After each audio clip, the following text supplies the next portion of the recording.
So ಕೆಲವು ಜಮೀನಿಗೂ ಕೂಡ ಭೇಟಿಯನ್ನು ಕೊಡ್ತಾ ಇದ್ದೇನೆ. ಈಗಾಗಲೇ ರೈತರಿಗೆ ಯಾವ ಕಾರಣಕ್ಕೂ ಕುಡಿಯೋ ನೀರಿಗೆ ತೊಂದರೆ ಆಗಬಾರ್ದು ಅಂತೇಳಿ ಬೆಳಗಾವಿಯಲ್ಲಿ ಒಂದು ವಿಶೇಷವಾದಂಥ ತೀರ್ಮಾನ. ಆಲ್ಮಟ್ಟಿ ಒಂದು ಬಿಟ್ಟರೆ ಇನ್ನೆಲ್ಲೂ ಕೂಡ ಇನ್ನೂ ಒಳ್ಳೆ ವಾತಾವರಣ ಬರ ಹೆಚ್ಚಿಗೆ ಆಗ್ತಾ ಇದೆ. ಈ ಭಾಗದಲ್ಲೂ ಕೂಡ ಭಾಳ ಬರ ಇನ್ನು ನಮಗೆ ಕಾಣ್ತಾ ಇದೆ. ಸೊ ಅದಕ್ಕೆ ಏನು ಮಾಡಬೇಕು ಮುಂಜಾಗ್ರತೆಯಾಗಿ ಅಂತೇಳಿ ಚರ್ಚೆ ಮಾಡಲಿಕ್ಕೆ ಇವತ್ತೆಲ್ಲ ನಮ್ಮ ಜನಪ್ರತಿನಿಧಿಗಳು ಕೂಡ ನಾವೆಲ್ಲ ಆಹ್ವಾನ ಕೊಟ್ಟಿದ್ದೇನೆ.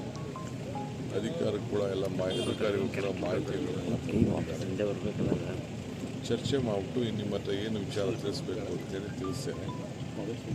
ನಾಳೆ ಇಲ್ಲಿ ಸುಧಾಕರ್ ಅವರ ನುಡಿ ನಮನ ಕಾರ್ಯಕ್ರಮ ನಾಳೆ ಕೂಡ ನಾವು ಇವತ್ತು ಈ ಕಾರ್ಯಕ್ರಮ ಸರ್, ಖಾಸಗಿ ಶಾಲೆಗಳು ದತ್ತು ತಗೋಬೇಕು ಅಂತ ಹೇಳ್ತಾ ಇದ್ದೀರಲ್ಲ, ಸರ್ಕಾರಿ ಶಾಲೆಗಳನ್ನ ಸರ್ಕಾರ ಮಾಡೋಂಥ ಕೆಲಸನ ಖಾಸಗಿ ಶಾಲೆಗಳು ಯಾಕೆ ಮಾಡಬೇಕು, ಮತ್ತೆ ಅದ್ರ ಹೊಣೆ ವಿದ್ಯಾರ್ಥಿಗಳ ಮೇಲೆ ಹೆಚ್ಚಾಗುತ್ತೆ ಅಂತ ಖಾಸಗಿ ಶಾಲಾ ಸಂಘರು ಹೇಳ್ತಾರೆ. ನನ್ನ ಹತ್ರ ಹೇಳಿ ಅವರು, ಖಾಸಗಿ ಶಾಲೆಯವರು ನನ್ನ ಹತ್ರ ಹೇಳಿ, ನಾನು ಆಮೇಲೆ ಮಾತಾಡ್ತೀನಿ. ಅದು ನನಗೂ ಅವ್ರಿಗೂ ಇರೋಂಥ ಒಂದು ಒಪ್ಪಂದ. ಖಾಸಗಿ ಅಂದರೆ ಎಲ್ಲ ಶಾಲೆಗೂ ಅಲ್ಲ, ಎಲ್ಲ ಶಾಲೆಗೂ ಅಲ್ಲ, ಅದೊಂದು ಲಿಮಿಟೇಷನ್ ಇದೆ.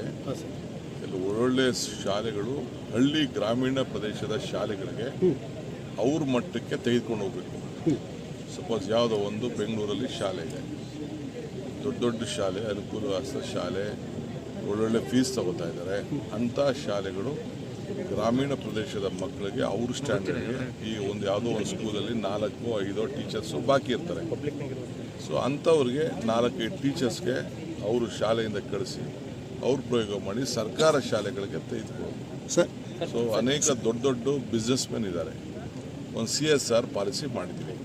CSR ಪಾಲಿಸಿಲಿ ಏನಿದೆ ಅಂತಂದರೆ ಅವರು 2% ಹಣ ಸಂಪಾದನೆ ಮಾಡೋ ಹಣನ ಅವರು ತಗೋಬೇಕು ಅಂತ, ಏನು ಅವರು ಖರ್ಚು ಮಾಡಬೇಕು ಅಂತಿದೆ. ಒಂದು ಏನೇನೋ ಕ್ರೈಟೀರಿಯಾ ಇದೆ, ಯಾವುದಾದ್ರು ಕೆಲಸಗಳಿಗೆ ಮಾಡ್ಬೋದು ಅನ್ನೋದು ಕ್ರೈಟೀರಿಯಾ. ನನ್ನ ಉದ್ದೇಶ ಏನಪ್ಪ ಅಂತಂದರೆ ಫಸ್ಟು ಪ್ರೈಮರಿ ಎಜುಕೇಷನ್ ಬೆಂಗಳೂರಿಗಾಗಲಿ ಚಿತ್ರದುರ್ಗಕ್ಕಾಗಲಿ ದಾವಣಗೆರೆಗಾಗಲಿ ಹಳ್ಳಿಯಿಂದ ವಿದ್ಯಾಭ್ಯಾಸಕ್ಕೋಸ್ಕರ ಜನ ವಲಸೆ ಬರೋದನ್ನ ತಪ್ಪಿಸ್ಬೇಕು ಅಂತ, ಹಳ್ಳಿ ಮಕ್ಕಳಿಗೆ ಬೆಂಗಳೂರು ಮಟ್ಟದ ವಿದ್ಯಾಭ್ಯಾಸ ಸಿಗಬೇಕು ಅಂತ, ದಾವಣಗೆರೆ ಮಟ್ಟದ ವಿದ್ಯಾಭ್ಯಾಸ ಸಿಗಬೇಕು ಅನ್ನೋ ದೃಷ್ಟಿಯಿಂದ ನೀವು ಪ್ರತಿಯೊಬ್ಬರು ದತ್ತು ತೆಗೆದುಕೊಳ್ಳಿ ಅಂತ ಹೇಳ್ತೀನಿ. ನನಗೂ ಅವ್ರಿಗೂ ಒಪ್ಪಂದ ಆಗಿದೆ. ಹಿಂದೆ ನಾನು ಬೇರೆ ಸಂದರ್ಭದಲ್ಲಿ ಅವ್ರಿಗೇನೋ ಮಾತುಕತೆ ಮಾಡಿದ್ದೇನೆ. ನೀವು ಒಂದೊಂದು ಏನು ಈಗ ಎಷ್ಟೋ ದೊಡ್ಡ ದೊಡ್ಡ ಸಂಸ್ಥೆಗಳಿದೆ, CBC ಸ್ಕೂಲ್ಗಳಿದೆ, ICC ಸ್ಕೂಲ್ ಇದೆ, ಅವ್ರ ಮಟ್ಟದ ಒಂದು 4 ಜನ ಮೇಷ್ಟ್ರುಗಳು ಯಾವುದೋ ಸ್ಕೂಲಲ್ಲಿ, ಈಗ ರಘುಮೂರ್ತಿ ಕ್ಷೇತ್ರದಲ್ಲಿ ಯಾವುದೋ ಒಂದು ಮೂಲೆ ಒಂದು ಹಳ್ಳಿ ಇದೆಯಪ್ಪ, ಹಳ್ಳಿಲಿ ಮೇಷ್ಟ್ರಿಲ್ಲ ಅಂತ ಒಂದು ಕೊರತೆ ಇದೆ. 50,000 ಮೇಷ್ಟ್ರಿದೆ.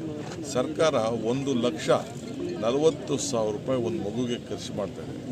ಆದರೂ ಕೂಡ ನಾವು ಕ್ವಾಲಿಟಿ ಎಜುಕೇಷನ್ನ ಮೊದಲಿಂದನೂ ನಾವು ಮಾಡೋಕ್ಕಾಗಲಿಲ್ಲ. ಆ ದೃಷ್ಟಿಯಿಂದನೇ ನಾವು ಪ್ರೈವೇಟ್ ಅವ್ರಿಗೆ ರಿಕ್ವೆಸ್ಟ್ ಮಾಡ್ತೀವಿ. ಅವರೆಲ್ಲ ಭಾಳ ಸನ್ನದ್ಧರಾಗಿದ್ದಾರೆ, ಅವ್ರು ಮಾಡ್ತಾರೆ. ಕ್ಯಾಬಿನೆಟ್ ವಿಸ್ತರಣೆ ಯಾವಾಗ ಆಗುತ್ತೆ? ಮುಂದೆ ವಾರ ನೀಟ್ ಪ್ರಶ್ನೆ ಪತ್ರಿಕೆ ಸೋರಿಕೆ ವಿಚಾರಕ್ಕೆ ಸಾಕಷ್ಟು ಪ್ರತಿಭಟನೆ ಮಾಡಿದ್ರು ಸರ್. ಈಗ BJP ಅವರು ಕಾಂಗ್ರೆಸ್ ಕಚೇರಿಗಳ ಮುಂದೆ ಪ್ರತಿಭಟನೆ ಮಾಡ್ತಾ ಇದ್ದಾರೆ. ಅವ್ರಿಗೆ ಅವಮಾನ ತಡೆಯೋಕ್ಕಾಗ್ತಾ ಇಲ್ಲ. ಪ್ರಧಾನಮಂತ್ರಿಗಳು ಈಗ ಕಣ್ ತೆರೆದಿದ್ದಾರೆ. ನಾವು ಪಾರ್ಲಿಮೆಂಟಲ್ಲಿ ಚರ್ಚೆ ಮಾಡಿ ಅಂತ ಹೇಳ್ತಾ ಇದ್ದೀವಿ. ಕೇಸ್ನ ವಾಪಸ್ ಎತ್ಕೊಳ್ಳಿ ಅಂತ ಹೇಳ್ಬೇಕು ನಾವು. ಮಂತ್ರಿಗಳು ರಾಜೀನಾಮೆ ಕೊಡಬೇಕು ಅಂತ ಹೇಳ್ಬೇಕು ನಾವು. ಅದಕ್ಕೆ ನಾವು ಬದ್ಧರಿದ್ದೇವೆ. ಇದು ಮಕ್ಕಳ ಭವಿಷ್ಯ ಇದೆ. ಈಗ BJPಯವ್ರಿಗೆ ಪಾಪ ಅವ್ರ ಕೈಯಲ್ಲಿ ತಡ್ಕೊಳಕ್ಕಾಗ್ತಾಯಿಲ್ಲ. ಮಕ್ಕಳಿಗೆ ವೇಟ್ ಹೊಡೆದ್ಬಿಟ್ಟಲ್ಲ, ಆ ಇಡೀ ದೇಶದ ಮಕ್ಕಳು ದಂಗೆ ಎದ್ಬಿಟ್ಟಿದ್ದಾರೆ. ಅದನ್ನು ಅವ್ರು ಕೇಳಿ ನೋಡೋಕ್ಕಾಗ್ತಾಯಿಲ್ಲ. ಸೊ ಅದಕ್ಕೆ ಇವತ್ತು ಪ್ರಜಾಪ್ರಭುತ್ವ ವ್ಯವಸ್ಥೆ, ಈಗ ನನ್ನ ಮೇಲೆ ಎಷ್ಟೋ ಜನ ಪ್ರತಿಭಟನೆಗಳು ಹೇಳ್ತಾರೆ, ನಾನು ಬೇಡ ಅನ್ನೋಕ್ಕಾಗ್ತಿಲ್ಲ. ನೀವು ಮಾಧ್ಯಮದವರು ಪ್ರತಿಭಟನೆಗಳು ಮಾಡ್ತಾ ಇರ್ತೀರಿ, ನಿಮ್ಮಲ್ಲಿ ಬೇಡ ಅನ್ನೋಕ್ಕಾಗ್ತಿಲ್ಲ. ಇದು ಪ್ರಜಾಪ್ರಭುತ್ವದ ವ್ಯವಸ್ಥೆ. ಆದ್ದರಿಂದ BJPಯವ್ರಿಗೆ ಪಾಪ ಇನ್ನೇನು ಮಾಡ್ತಾರೆ, ರಾಜೀನಾಮೆ ಕೊಡ್ಸೋಕ್ಕಾಗ್ತಾಯಿಲ್ಲ. ಈ ಪರೀಕ್ಷೆ ಮೊನ್ನೆ ಇದು KPSC ಯಾರು ಮಾಡಿದ್ರು, ಅವನ ಅಧ್ಯಕ್ಷನ ನಾ ಮಾಡಿದ್ವಾ, ಅವರೇ ಮಾಡಿದ್ರು, ಅವರೇ ತಗೊಳ್ಳಾಕೊಂಡು ಅದಕ್ಕೆ ಅವರೇ ಮುಂಚಿತವಾಗಿ ಗೊತ್ತಾಗ್ಬಿಟ್ಟು ಪತ್ರ ಬರೆದು ವಜಾ ಮಾಡಬೇಕು ಅಂತ ಆಯಿತು. ಗವರ್ನರ್ ಏನೋ ನಾನು ಕಳಿಸ್ಕೊಟ್ಟು ನಾನು ಅಕ್ಸೆಪ್ಟ್ ಮಾಡಿದ್ದೆ. ಏನು ಬೇಕು ತನಿಖೆ ನಡೆಸ್ತೀನಿ, ಕಾನೂನು ಕ್ರಮ ಕೈಗೊಳ್ತೀನಿ.